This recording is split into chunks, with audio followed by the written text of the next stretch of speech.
Taking stock of oneself and contact with the spiritual realm. You should quite often abandon yourselves to thoughts of eternity. You should leave the earth and everything relating to it behind you at times and mentally occupy yourselves with the fact that everything is transient after all and question what you should do in order to gain everlasting possessions which will last for eternity.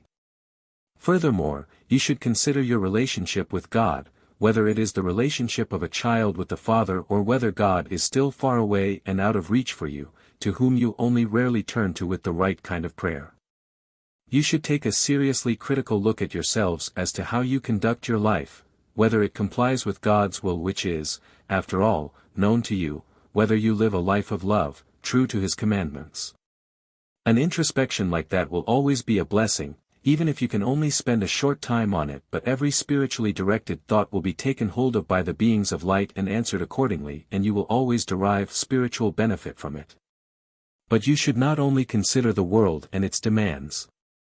For its commodities are transient and will only serve your sense of well-being for a short time, but they will not bring you spiritual achievement. However, the time is approaching its end and you all still have to do much work to improve your souls, that is, you have to discard your own faults and weaknesses, for which a continuous battle needs to be waged and the strength it requires should constantly be requested from God. Therefore, you should pray ceaselessly, i.e., always direct your thoughts heavenwards and present all your worries and concerns to the Father and appeal for His blessing.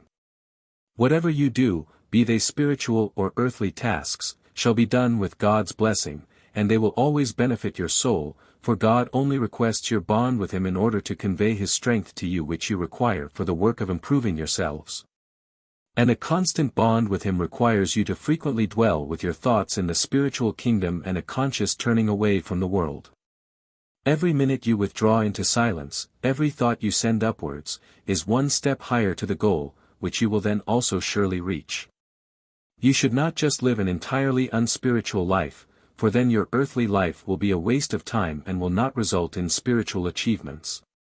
However, your bond with Him will detach you ever more from the world and tie you to the spiritual kingdom, into which you will withdraw even more frequently the more insistently the world approaches you, which soon will no longer attract you, because once a soul has entrusted and joined God, He will hold on to it.